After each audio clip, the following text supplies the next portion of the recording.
Good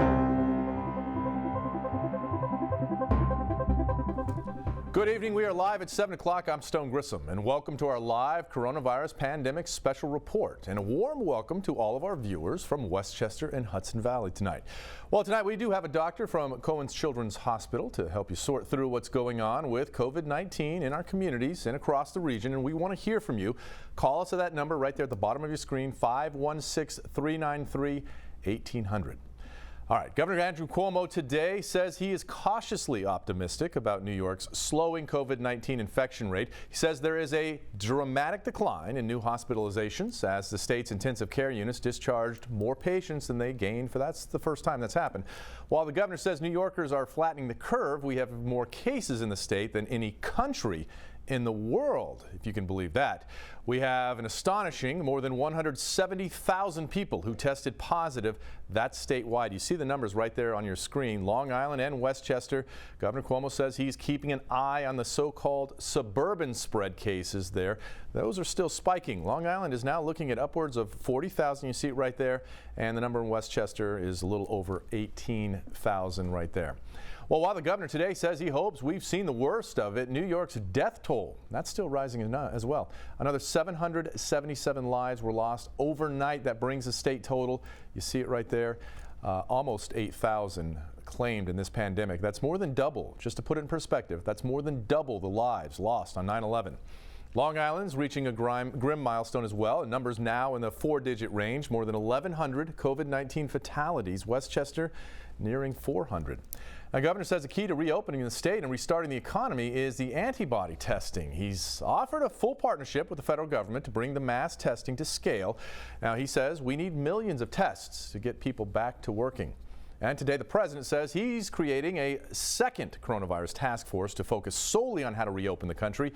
He said this task force would be made up of what he's calling, quote, very great doctors, as well as great business people and potentially members of Congress and state governors. Now, our governor is calling on Congress to set up a COVID-19 Heroes Compensation Fund, much like the 9/11 Victims Compensation Fund, to support our healthcare workers, first responders, and those essential workers impacted by the pandemic. And today is Good Friday. Easter is this Sunday. Those are two very solemn days on the Christian calendar. Now, most are observing the holidays at home this year in isolation. In fact, Pope Francis delivered Mass at the Vatican today.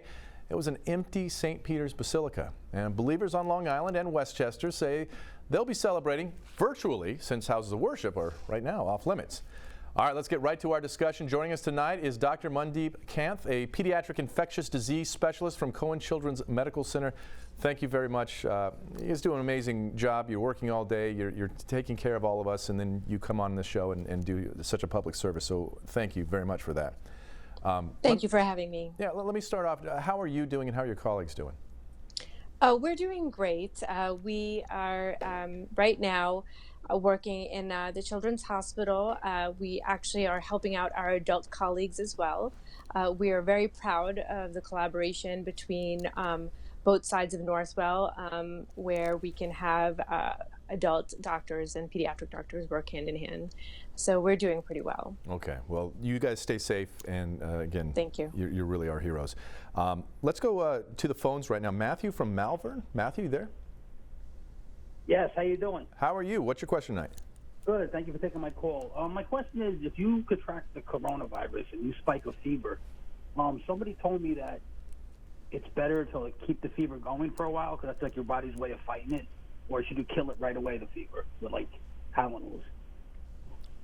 Doctor? So that's a great question. Actually, for any viral illness, fever is your body's response to fighting the infection.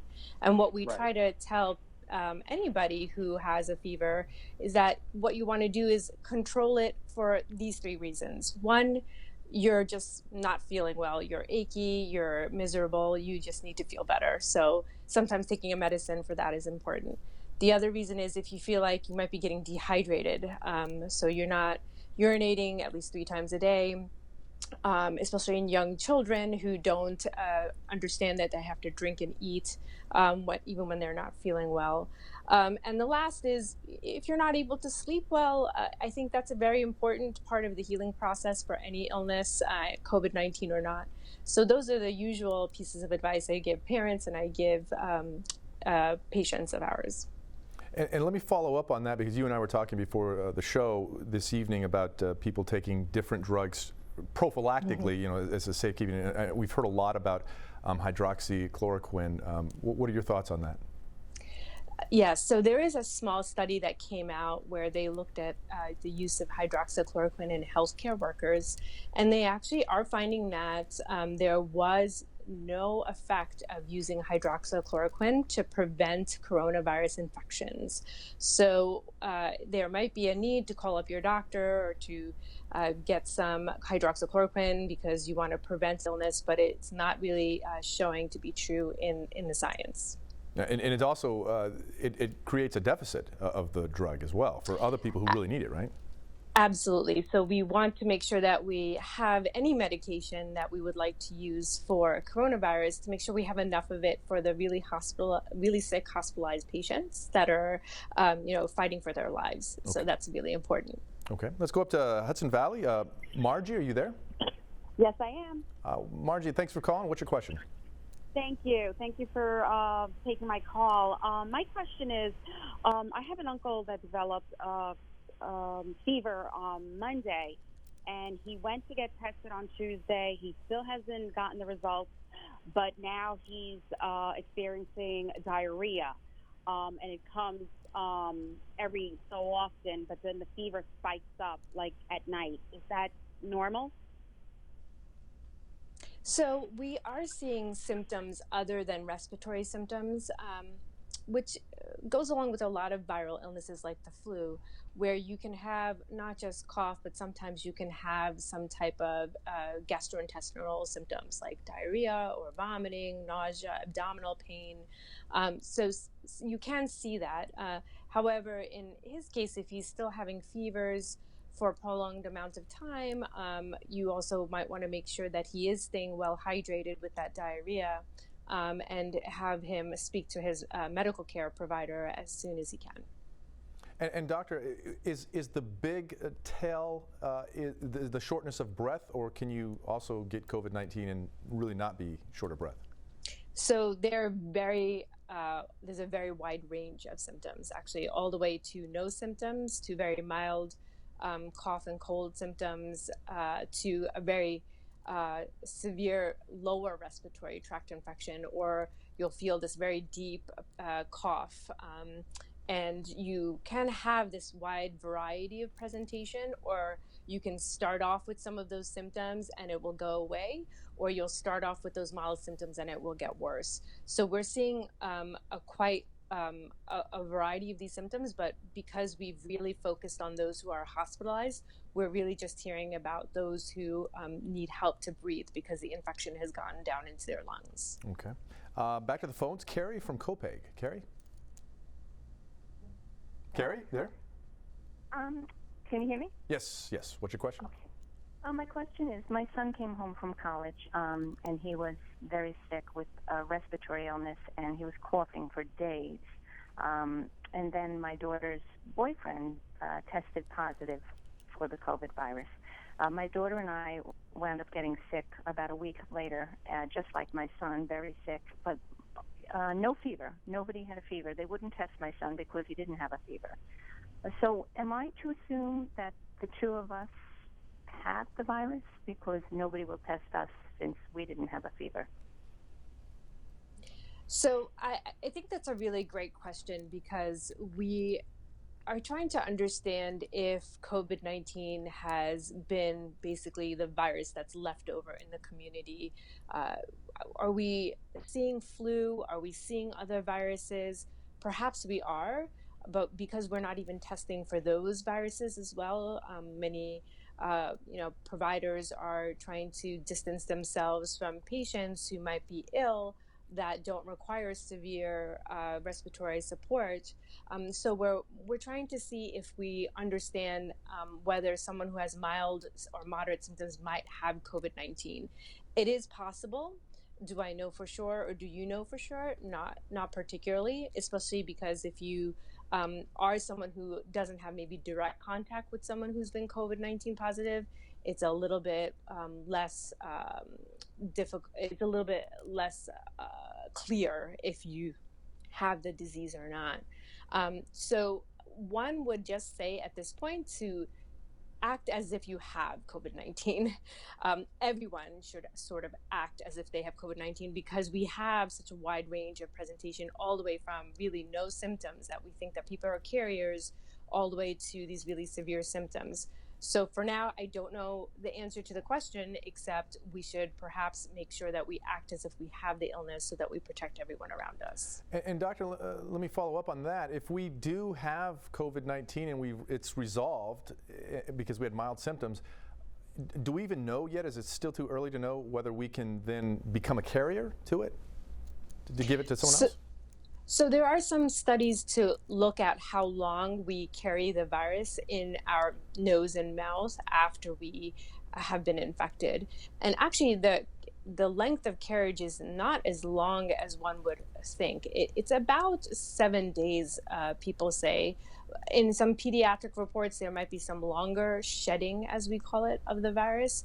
But we're seeing it not last longer than a week or two. Even if you're still very ill, you may not be shedding the virus anymore. So that's why we have these recommendations for 14 days to try to stay at home if you're ill, not go out, not to go to the grocery store, not run those errands, leave that to somebody else in the household if you've been ill, because we think that about a week or two you might still be shedding the virus. Okay. All right, we're going to take a real quick break. We're going to have much more expert advice on how to keep you and your family safe from the coronavirus. Remember, we want to hear from you. Call us with your questions. That number right there at the bottom of your screen, 516-393-1800. We'll be right back.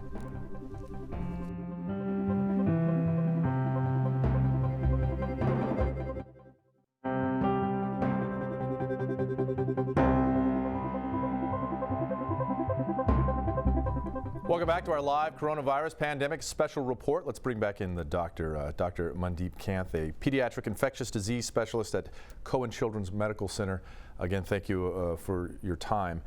Before the break, we were talking about, I know, hydroxychloroquine and other medications to try to take something to prevent this. I know that you can go on the internet, and there are all kinds of home remedies. Should people be looking in that direction? So we always have, chicken soup and all sorts of home remedies to help us make us feel better. Those are wonderful things to do to just get through your fever or your cough that might not make you feel well. However, there are some remedies that are being claimed to cure coronavirus or to make it get better faster, make your illness get better faster. All of these home remedies are not known to actually make you get better faster or to cure the virus. It might make you feel better temporarily, which is wonderful, but it's not meant for you to use when you are trying to get better faster. Just getting good rest, drinking fluids, making sure that you're taking any kind of anti-fever medicine that will make you comfortable. Those are the important things to do. Okay. I even saw on the internet someone claiming that we might want to gargle bleach, which is a terrible idea. Sounds like a very dangerous idea, actually, which can cause definitely damage to your esophagus. So right. Bad It'll kill more than the virus. Let's go absolutely. Back to the phone lines. Tom from Northport. Tom, you there? Yes, thank you for taking my call. Sure. What's your question? My question is more in regards to hospital and ORs. So I was booked for a non-elective procedure, and I was curious, when do you think the hospitals will release the ban for having elective procedures again? Oh, yeah. What are you hearing, doctor? So I just want to clarify, if you were scheduled for an elective procedure, correct? Yeah, he said elective. An elective procedure, yeah. Your elective Yes. procedure. Oh, I see. Okay. So most of what we're seeing now in terms of these trends, I think really depends on how much our admission rate to hospitals improves or gets lower. So right now we're seeing a lot of a plateau of admissions, meaning that we're not seeing more admissions than discharges. So as we see those numbers get better and we see more discharges than admissions, that means we'll have more beds available for the operating room. In particular, we want to make sure that we are not exposing anybody inadvertently to the virus, because as you know, we have now these large units in these hospitals that are basically committed to COVID-19 care, and your surgeons and your doctors that would be taking care of you in the operating room, your nurses that would be taking care of you afterwards, your anesthesiologists, they're all very, very busy right now taking care of these patients with COVID-19. And until we see these numbers get better and we see the burden on the healthcare system improve, we won't probably be seeing these elective procedures happen. Okay. Are you seeing optimism in the numbers right now? I am seeing some optimism. I think a lot of the public health authorities are seeing some plateauing. Although we have a large number of deaths every day, unfortunately, from infections that have been prolonged or prolonged hospitalizations, at least the number of admissions sort of has stayed at a steady rate.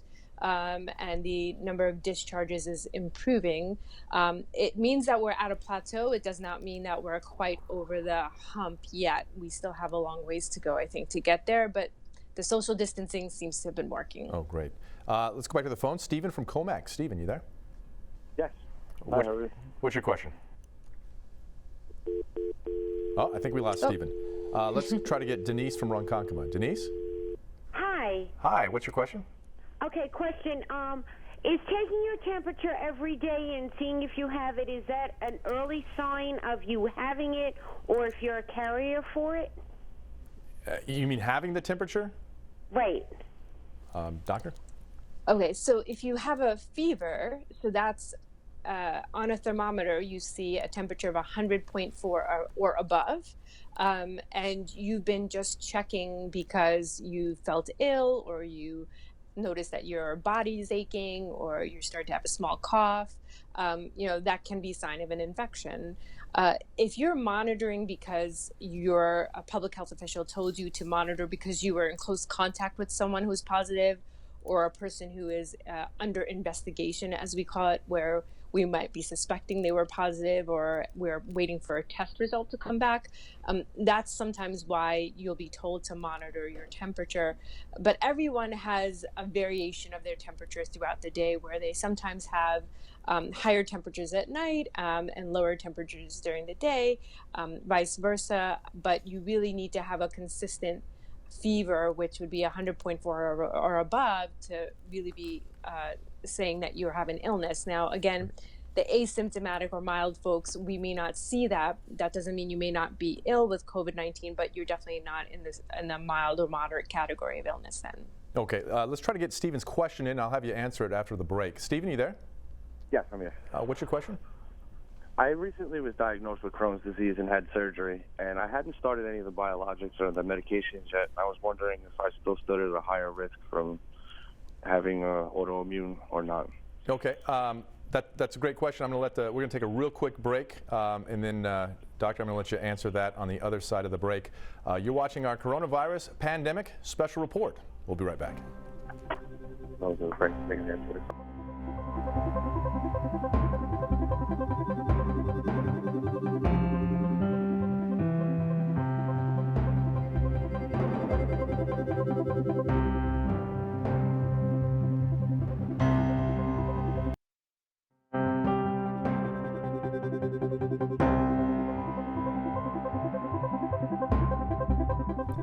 Welcome back to our special. Let's bring back in the Dr. Mundeep Kainth, an infectious disease specialist.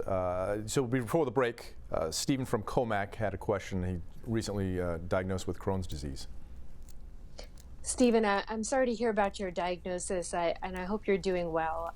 So it's a very tricky question about biologics. We usually actually would hold a biologic drug in the case of a patient who might have any kind of respiratory or any other illness that's an infection, until we feel like they're doing better. So in order to start your medicine, you would have to talk to your doctor about the risk versus benefit in terms of your exposures to people outside of the healthcare field who might be exposed to coronavirus, or people in your community, people around you. So this is an important question, and it's not an easy one to answer because we haven't really had enough patients that we can discuss in the science and the literature that have been on biologic drugs and to see if they do worse or not with coronavirus. So that it is something we are looking for to see if we can find that out in the future. Yeah, that's one of the problems that we have right now is it's so new. We're all learning about this together, right? Absolutely, not just the public, but your healthcare provider, everyone. We're all on the same page in terms of trying to just get people better, faster, get people out of the hospital, and to make sure everyone stays healthy. Well, Doctor, I hope you stay safe. Thank you so much for your time. You're one of the heroes here, helping us all out. So I hope you and your family stay safe and healthy, and thank you once again. We're out of time. We'll be back tomorrow night.